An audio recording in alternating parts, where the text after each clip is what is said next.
So in sales, I'm a big believer of something called propinquity. You ever heard of the term propinquity? Look at the deals you've won, not the deals you've lost, and figure out what made you win. And if you have lots of deals you've won, focus on the ones that were big, decided quickly, got to a decision maker without a whole lot of effort, and someone who's willing to be a reference. So I'm going to say there's three things. Be first, be preferred, and be chosen. And I tend to focus mostly on the how do you find a way to be first. Welcome to this week's edition of Loop Email Podcast, the place where we talk about business processes, optimizing them, and best practices for getting your teams working the way they should be working in the 21st century. With us today is Craig Elias, among LinkedIn peers, the number one salesperson in Canada. Is that correct? Number one B2B sales expert. That is correct, yes. And most importantly, he is the author of Shift, Harness the Trigger Events that Turn Prospects into Customers, a well-known book about how you get to, and now listen to this, a 75% close rate.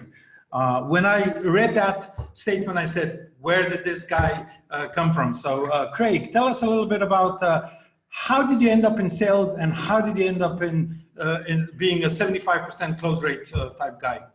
Yeah, so sales, I worked at a very popular restaurant and bar, and it turned out one of my coworkers became a recruiter.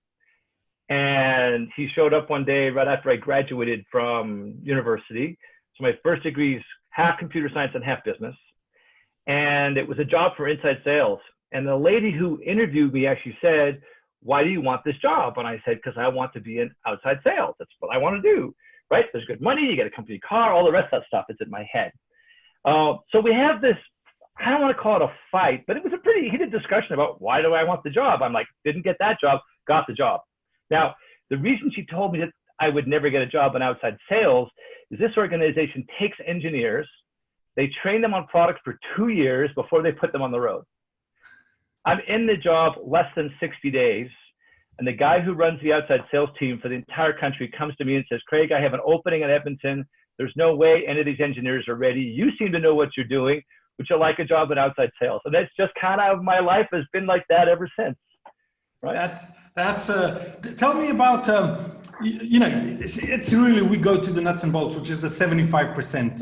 And probably the people listening to this haven't got a clue. They're probably doing maybe 10, 15%. And you're promising this great number of 75%. You've got one of these wannabe sales guys in front of you. He's at the beginning of his career. How do you get him from his 10, 15, 20% to a 75%? What do you tell him he should start doing on day one of his job? So I'm going to say there's three things. Be first, be preferred, and be chosen. And I tend to focus mostly on the how do you find a way to be first. So the idea is you need to be first with the right kind of decision maker. So my argument is every time you start calling out, you should never call someone less than a vice president, because the VPs have three things in their favor. They have money, they have authority, and they have influence. And these VPs are involved early in the decision-making process around what is the problem trying to be solved and what is the solution we're going to use to try and solve that problem. So my first argument is you always start with a VP or higher. My second argument is you start with a value proposition. When you call a VP, you never tell them about the product or service you're selling, because they'll tell you, oh, I already get that from somebody else. You lead with a really short value proposition. I call it a 7-second sale that makes the other person ask the question, how do you do that? So I'm going to give you, I have a couple examples I can use. I'm in the B2B space. That's what I spend most of my time doing. I kind of touch on the B2C, but my core expertise is in the B2B space. So I'm going to use a logistics company as your target market, and you sell the most expensive tires in the industry. What you do is you pick up and you phone a VP of operations or finance or sales, whatever they are. The preference is to phone those people that are new in their job, because the people that are new in their job are the ones that are most likely to make change. The data suggests that a new VP in their job, 32% of them will make $1 million worth of decisions or more in the first 90 days in their job. So yes, I'm phoning the right people, but I'm also phoning them at the right time. Now I have to say the right things, and it's around the value proposition. So I'm not going to call one of these VPs and say, would you like to buy the most expensive tires in the industry? I say, would you like to be the preferred vendor in the industry? They're like, well, how are you going to do that? And then the secret is I don't tell them. So the problem most salespeople have, as soon as someone says, how do you do that? They puke all over the customer. Well, this is how we do this. No, you need to ask some questions first. So my question might be, so my perspective is that the person with the highest on-time delivery statistic is the preferred vendor. Would you agree? Yes. Would you agree that if you're the preferred vendor, you're the first person that gets phoned when something is urgent or important? Would you agree? Yes. When something's urgent and important, is price ever the issue? No. So what I'm going to do is I'm going to give you the highest on-time delivery statistic in the industry. Well, how are you going to do that? And then I ask them, well, how much would that be worth to them? Right? And they go, wow, if I was the preferred vendor, you know, it's worth $5 million.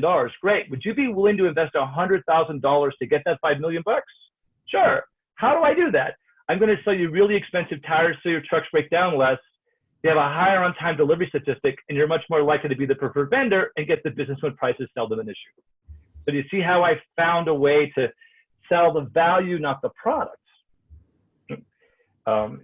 In what I do today, when I phone a VP of sales who's generally new in their job, I'm a big believer that the best times to phone are first thing on Monday morning and just after lunch on Friday. Because what happens is something is on somebody's list. It's either on their list on Monday or it's not. And if it's on their list, they want to get it off their list. On Friday, it's either been on their list all week and they really want to get it off their list, or it got on their list throughout the week. They want to get rid of it before the weekend comes. So I'm a big believer of phoning Monday mornings, Friday, shortly after lunch. So I'm going to phone this brand new VP of sales and say, hi, Steve, my name's Craig Elias, and I have a really simple way to have more of your reps make quota. Now, almost all the time, and I mean almost all the time, they're then going to say, how do you do that? But again, I'm not going to tell them. I'm going to ask questions. So my first question is, well, how many reps do you have? And what's your average close ratio? And then I ask a question, why do you think your reps can't close? Or why do you think your reps can't make quota? And the sales manager almost always says, because they can't close. And that's when I tell them, I don't think closing is a problem. Are you willing to invest 5 minutes in a conversation to get a perspective on what the real problem might be? I've never had anybody say no up until now. So then I say to them, the problem is not closing. The problem is prospecting and qualifying, and let me tell you why. And then what's happened is I've helped them reframe the problem that they have. And I'm now the first person they're talking to about solving that problem. And I then get to position my solution to solve that problem. And the data suggests when you're the first person in, the average close ratio is 74%. Now, my data says 75%. When I did some research in 2003, it turns out the data that I got from over 400 VPs of sales and senior salespeople, they said 80%. Now, the whole idea is how do you find a way to get in first, reshape their thinking of the problem so that you then position your solution as the ideal way to solve the problem. Now, when someone else comes along and wants some of their time, they think they've got a solution and they start going down this path, and it's really hard for them to change. That's one of the ways you make it happen. And if you, I mean, is that sort of a big ticket sales model, or is that a sort of a small ticket as well? Do you think that sort of you can apply that kind of thinking to any sales situation? You know, Europe is very much SMB. Europe is very much B2B. Small to medium, which is really small to medium. Yes. If you were talking to the guys here in Europe, is that sort of a VP go at it $1 million check type story? Is that something that only is valid in that environment, or do you think it's applicable to smaller deal sizes as well? So my argument is applicable to all, but the challenge becomes at what point is it worth the investment to start having these conversations and build it. Because if you've got something that, let's say, is less than $25,000 or $50,000, it can be a heavy investment on the upfront parts, rather than just going and saying, oh, I've got someone who's called me who says they need my Proctor service. We tend to focus on those deals. The data actually suggests that the average close ratio on those deals is somewhere between 16 and 17%. So we tend to get distracted by focusing on the stuff that comes to us instead of going away and making it happen.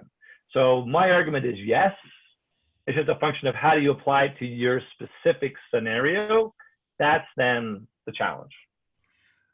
Talking now a little bit about history and today's situation. I mean, 5, 10, 15 years ago, when a sales guy came in and you talked, there was very little ways of actually checking for competition. There were little ways of checking for, are there alternatives, ways of doing stuff? Today, people have the internet. They can go online. They can check stuff very quickly. It's instantly available. There's tons of fake information out there. There's tons of good information.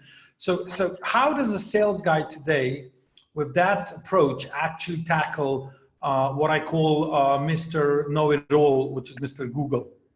Good question. So my argument is, if you get there first, you're defining the problem and you're designing the solution. The piece we haven't talked about is it then lets you develop the relationship.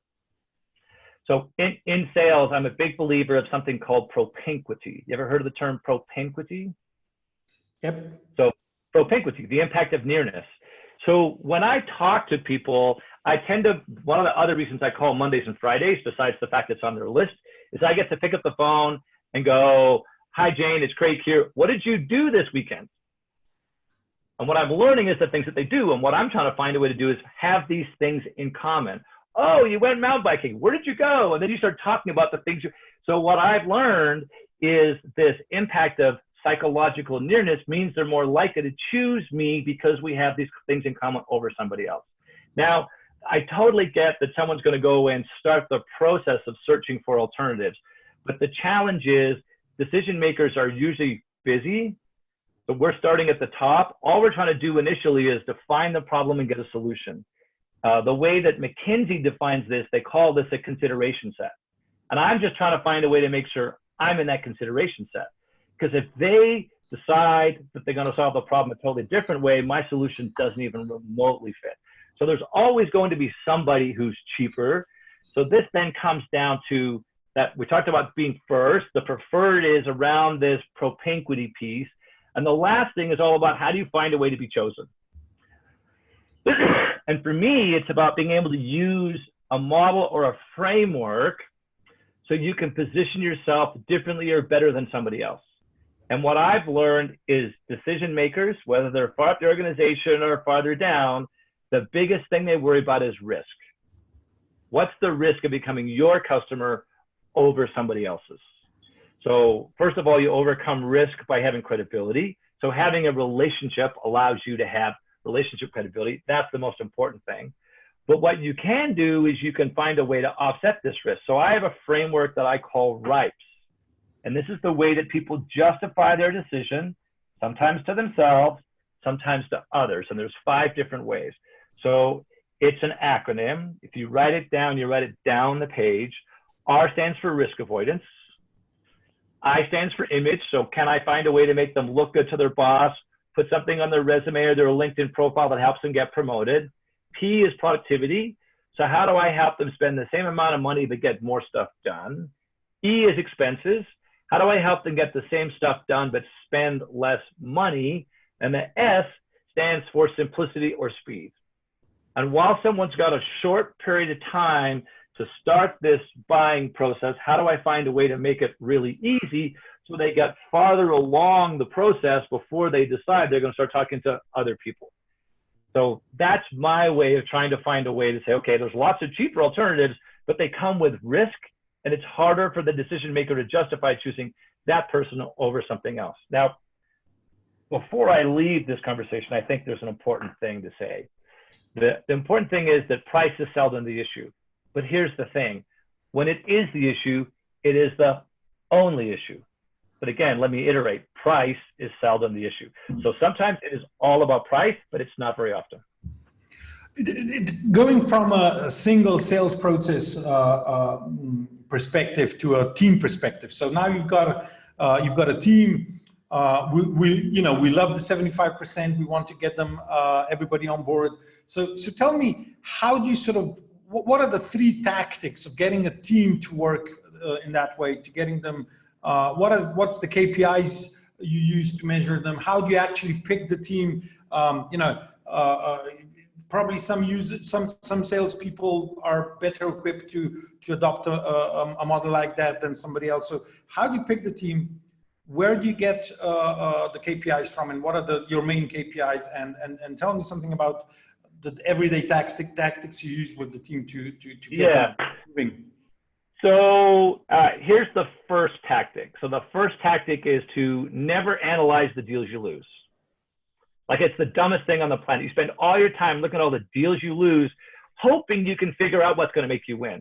I just think that's a complete waste of time, because here's what happens. More times than not, if you ask a salesperson, why did they win the business? The answer is because I had a really good relationship.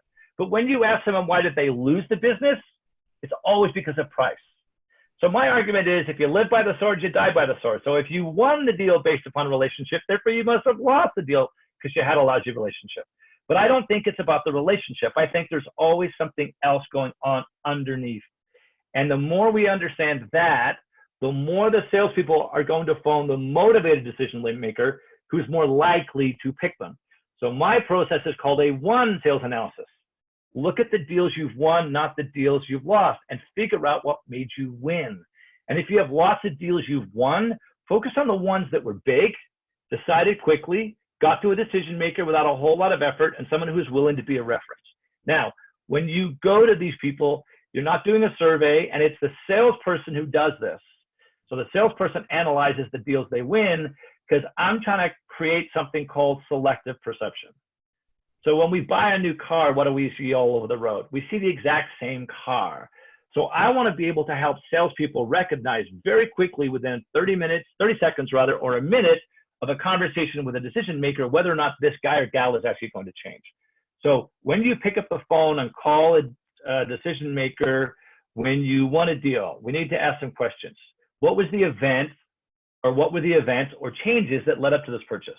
What all of a sudden made them unhappy with the status quo? Second question is, when did these events happen? We're trying to figure out what happened on the very front end of the process, because we're trying to find a way to get in there first. The third thing we want to figure out is, what made you choose us? I don't ask why questions. Why questions make people defensive. So you can't say, why did you choose us? What made you choose us? And what we're listening for are verbs that describe the value of being our customer. That's what they bought. They didn't buy our product or service, they bought the outcome. So we're listening for the verbs. Right? Question number 4 would be, on a scale of 1 to 10, how happy are you with the purchase? So now that we've got them as a customer, we need to keep them as a customer. So if they give us an 8, we always need to ask, not how do we make it better, but how do we make it a 10?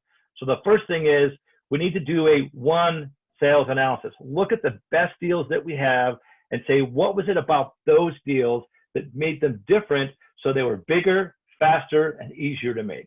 So that's the first piece. Analyze the deals you win, not the deals you lose. Second thing, I'm a big believer of metrics. You know, when sales first started, or when I first started in sales, I was a big believer it was art. It's all art. It's all about the relationship. But what I've learned is, as sales has changed, the science of sales has also changed. And I'm a big believer that if you measure the right things, the right activities, you get the right results. So ignore the results for the short term, and focus on the activity. So these are the KPIs or metrics that I care about. First one, what percentage of the time are you calling a VP or higher? So I only count the calls that are going farther up, okay? Number 2, the question is, what percentage of your voicemails result in someone calling you back? If no one's calling you back, your value proposition is crappy. You need to change your value proposition so they stop what they're doing, phone you back and say, how do you do that? Question number 3 is, how many first meetings do you get that have 2 people in the meeting? I use this as a qualifier. If someone phones me up and say they want some help, or they'd like some of my time, or they're thinking of hiring me, I set up a call, and I'm always going to ask, who else will be on that call? I want a second person. Having a second person on that call is a qualifier. If you're not motivated enough to put a second person on that call, you've already made a decision and you're just trying to price shop to justify this to somebody else. The data, so the guy's name is Donato Dario, and Donato's data says you are 3 times more likely to get someone as a customer when you have a second person in your first meeting or on your first call. So that's one of my qualifiers. So all first meetings always have 2 or more people. The next quote, the next number is, what percentage of your first meetings result in a second meeting? And those, for me, are the metrics that if you measure and you see where you're not doing really well, you make the changes so you get from 1 to 2, 2 to 3, 3 to 4, and 4 then into a sale. So those are my KPIs. Give me your first meeting. You have 2 guys at the meeting. You're selling something. What's the best outcome you can get? And again, you're talking with a junior sales guy. Yeah. What do you tell him is his close on the first meeting? Good question. The close on the first meeting is so if I got 2 people in a call, the first thing I want to make sure I do is, have I defined or helped them redefine the problem so that my solution is a perfect fit? If there is no fit, then nothing's ever going to happen. So have I found a way to create or change the conversation in such a way that I now can see alignment between the product or service I'm selling and the problem that they have? That's the first thing that happens. And then I need to make sure that the category, the way they're going to solve the problem, is my way of solving the problem.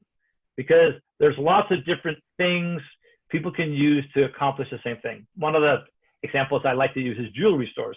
Jewelry stores don't compete against jewelry stores. Jewelry stores compete against all the other ways that a man or a woman can say to their significant other, I love you, or I'm sorry. Which is what? Flowers, chocolate, perfume, purses, pets, cars, and trips. That's the competition. So you need to be able to get that piece done. Once you've got that piece done, now we know we've got a fit. What we need to figure out next is timeline. When are they looking to solve this problem by? Because if the timeline is way out, then we need to go find deals that are going to happen in a shorter time frame. I'm not so worried about budget in the short term, but I am really focused on, how do I make sure it's a fit and they're going to do something in the next little while? Because here's what happens, and this is another thing that I try to teach salespeople, is that we're going to pick up the phone, call somebody, and they say to us, why don't you phone me back in 5 months? Phone me back in January when I'm going to be thinking about this. The problem is when you phone them back in 5 months, what's happened? They've already made a decision, right? So you've got to find a way to make sure that your next meeting is in less than 21 days. Because if the next meeting doesn't happen in the next 21 days, then they're going to get distracted, go do something else. And then from that perspective, it really is, how do we figure out who are the next batch of people that are involved in the process around maybe the technical fit? We've got a decision maker. Is there any way to make sure we get some users on board to understand their perspective to make sure it's going to work? But initially, it's just, how do I get those 2 people and reframe the problem? Because if there's not a fit between what they think is the problem and my solution, you're never going to get a second meeting. Going back to the team dynamics, tell me something about setting up teams. How do you pick the people? Where do you sort of get them from? How do you nurture them? How do you reward them? Give me the team dynamics piece of it. You want 5 Craigs closing at 75%. That's cool. So you want 5 Craigs. Here's the first thing I think that's going to drive 5 Craigs. Above and beyond the stuff we've already talked about, I think compensation is going to make a difference. So let's just pretend that the target income for someone is €100,000, okay? Or $100,000, however you want to think about it, depending where you are. My argument is, pick a percentage. I'm going to use a number only because I've used this example a bunch of different times. I think there's a base pay that goes along with it. Let's say the base pay is $60K, okay? Then there's an individual performance component. The individual component is $25,000. You pay that every month based upon the results from the prior month. But then you have a team component, and your team compensation is 10% of someone's take-home pay, or $10,000 in this case, and it's based upon the performance of the entire team. But you don't pay it every month, because if you pay it every month, it doesn't have an impact. You pay it at the end of every quarter. So at the end of a quarter, guess what? Now the team component is worth more than my individual component. So I'm going to make sure I spend some time teaching people what it is that I do that they can then close, because salespeople tend not to pass stuff along to other people. But if part of their compensation says, help Craig out and you'll make more money, guess what a good salesperson is going to do? He's going to help Craig out. The last thing is the last 5,000 or last 5% is based upon purely activity. So pick which metric you think matters most, but you only compensate on that every year. So I might pick a metric to say, I want you to call 20 VPs or higher who are new in their job every single week. And if they meet that throughout the year, that's how I pay based upon activity, right? So results still count, but it's the sharing and the activity that are going to drive the results. So that's how I would do that. How do I pick really good people? So I'm going to assume we're talking about inside salespeople, BDRs, SDRs, SDRs, whatever you want to call them these days. My argument is the best people come out of a coffee shop. They come out of the hospitality sector. They're not afraid to say hello. They're not afraid to share their personality. They're not afraid to build relationships. These are the people that are very customer oriented. I find these are the people that listen more than they talk. These are the people that are curious. Right? That's where I would go. I would definitely go into the hospitality sector, and I think it's coffee or popular restaurants or bars. I've got a ton of stories of people that were sucked out of the hospitality sector and thrown into a sales job and do phenomenally well in the process. Closing, let's talk about Craig. Yeah. Tell me, I understand, I heard this story, and tell me first if it's true. You somehow got $1 million in some kind of competition. Is that something that was It was a $1 billion idea competition. To get started, you had to submit 1,500 characters about your idea. And if you got there, if you got on the top 10, you then got 5 minutes with this very famous venture capitalist. And I was lucky enough that I was 11th, but for that day, for some reason, Tim actually picked 11th. So I was actually 11th out of 10, okay? So I'm at the bottom of the heap of this whole thing. And I was convinced and committed to winning this competition. So I spent a lot of time on my pitch, and I learned something really interesting. So I'm 30 seconds into a 5-minute pitch, and this very famous venture capitalist on the other side of the call, he's starting to ask me questions. Now, back then, I'm like, can you please just shut up? Because I've only got 5 minutes. But the thing is, in the first 30 seconds, he was totally hooked. And I ended up winning the contest. I got investment. I moved to San Francisco. I lived on an island halfway between San Francisco and Oakland. When the whole deal was done, the paperwork was all signed off, and the money was in the bank, I went back to him and I asked him a couple of questions. I said, what did you see in that 5 minutes to say you're going to give me $1 million? He said, Craig, I'm going to tell you 2 things. The first thing is, it didn't take me 5 minutes to make that decision. It took me 30 seconds. And I saw in the first 30 seconds, here's a guy who's going to deliver on what he says. And I'm convinced that he's going to find a way to make it happen. He says, but let me tell you something else. In that 30 seconds, I actually did not decide to give you $1 million. In that 30 seconds, I realized you had an idea that was so big, you're going to need more money. So in that first 30 seconds, I had actually decided I was going to give you 5. Wow. And okay, so you get all this money, Yeah. and with your consulting and all that stuff, you're really successful. Tell me, what does Craig do when he's not professionally engaged? When you sort of have your moments with your family or with yourself, what do you do? So I love to find a way to help other people become entrepreneurs. So I do a ton of stuff in the world of startups, especially in the world of students and startups. So I'm always trying to find a way to figure out, how do I motivate more students to become entrepreneurs right out of college or university instead of waiting until they're 44, because that's the average age of a first-time entrepreneur. Be first. I get it. Be first. Get out there. I'm actually right now working on a policy in Canada that would actually postpone interest and payments on student loans if you became an entrepreneur shortly after graduating. So I love to try and figure out, how do I have an impact on youth? Because I think that's going to make the biggest difference. And sort of what drives me a little bit is I have a son, he's 14 years old. I'm 57, so I'm an older dad. We have no family in town. And what I'm trying to do is build out this massive bank of karma, let's say, so that when son bumps into somebody later on who I helped out and I'm no longer around, someone's going to go, wow, you know what? Your dad was super helpful. He helped me. What can I do to help you? And that's kind of what drives me. I spend a lot of time doing stuff in the community. We're very fortunate that in our own neighborhood, we have an outdoor hockey rink, boards, lights, fences. We have our own Zamboni. So a good old fashioned Frank Zamboni. So I spend a fair bit of time at the rink doing stuff with a bunch of guys in the neighborhood. And then my other thing is scouting. I spent the last number of years being in scouts. In fact, I just came back from the World Scout Jamboree. Wow. Yeah, West Virginia, 45,000 scouts, 9,000 adults. Wow. 3,000 medical staff, and 14,000 military personnel around the outside of this camp, so nobody could get in to shoot anybody. Number one book that you would propose people read? So I'm going to put mine aside for now. I'm going to say Never Be Closing. Two guys named Tom, one guy in Barcelona, one guy in Toronto. It's called Never Be Closing. It's a yellow book. It is the only sales book I've ever read cover to cover twice. It's the most underlined, dog-eared, highlighted sales book I have ever owned.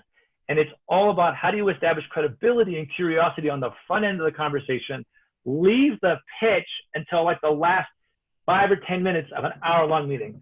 Best book I've ever read. Now, that's the best book. There's going to be one thing that I would say every salesperson should read before that, and it's chapter 4 of Neil Rackham's book called Spin Selling. Situation, problem, implication, need.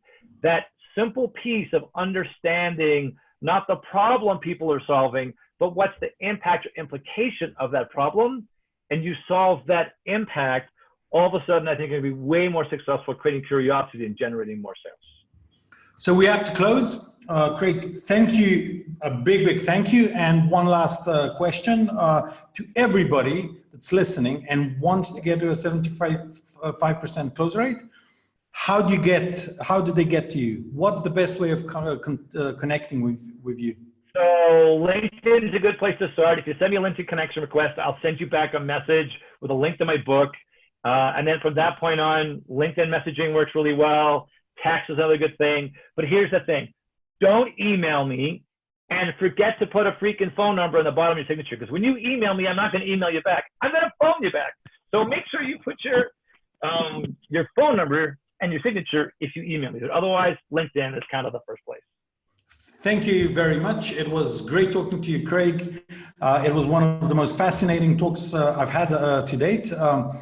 Nobody should forget, the first guy makes the deal. That's what I learned from today. Be the first guy in there. So everybody wishing to get to 75%, make sure you're first in connecting with Craig. Craig, thank you very much, and have a nice day back in Edmonton. See you. Have a great day.